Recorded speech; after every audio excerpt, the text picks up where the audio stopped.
Okay, so let's see how we use this library I wrote to solve this easily. So we'll start by importing the library. Then I will, in this case, I will solve the easy small system. So I have here 3 salts. So I will define that my salts are potassium nitrate. So potassium nitrate, my favorite salt to say the name of, and potassium hydroxide here. So these are my salts. I will also have targets. So the target of the concentration is 50, 15, and 190. And something I'll call the basis, which is just what are the elements we're looking at. So, for example, here, the elements are potassium, nitrogen, so let's keep it the same, nitrogen, phosphorus, potassium, so the classical NPK. The reason, by the way, if you know Python, the reason it's not a string here, each one of them, but actually just variables, because in the library I defined as variable. Should probably do the same for the salts. But anyway, and then all I need to do is to say that I would like my library to solve this. This is the function, I call it calc salts amount. It takes as parameters the target, the salts, and the bases, of course, and it returns two objects. It returns the solution as a vector and the mass fraction matrix.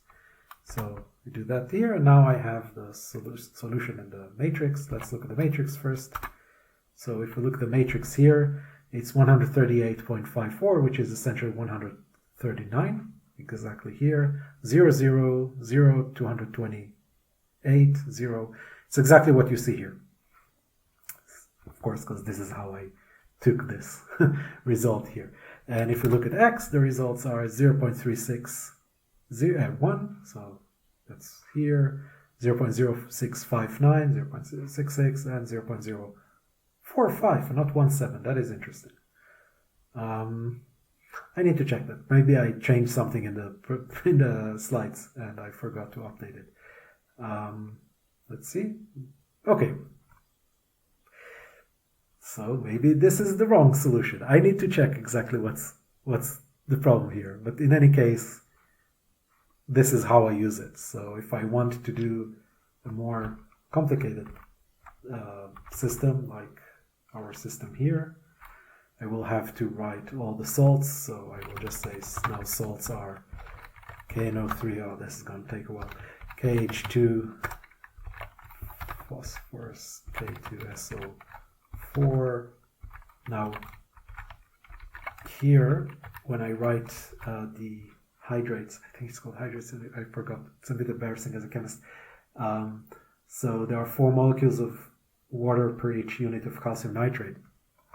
The way that my library does the parsing from the names of the, from the formulas of the salts to actually how much of each element is there. It's based on some library and it has to be written that way. So it's as if there are 2 different elements here. 2 different compounds. It's imagined that H2O and under subscript 4, so 4 molecules of H2O. It's a bit weird, I know, but that's life. Then calcium oxide, calcium chloride 2, and H2O 2, yeah. There is a chance that you can use star, actually. I need to check that. I haven't checked that. There's probably a better way to do it. H2O7. And these are my salts. The basis, so which elements we're looking at is NPK, calcium, magnesium, sulfur, chloride. It's important, of course, that the order remains the same, otherwise you get nonsense. And the ppm, so the target, is 150. Oops, needs to be a list. 150, 30, 240, 200, 45, 70, 10. And now if I ask it to calculate, we get these results, which hopefully are exactly the same as, sorry, not here, obviously, as here. So 454,132, yeah, that looks correct, 0.05759. There is a reason, by the way, that the numbers are a bit different each time. It's because the solution is not necessarily exact, it's approximate. That's the method that NumPy uses to solve these equations.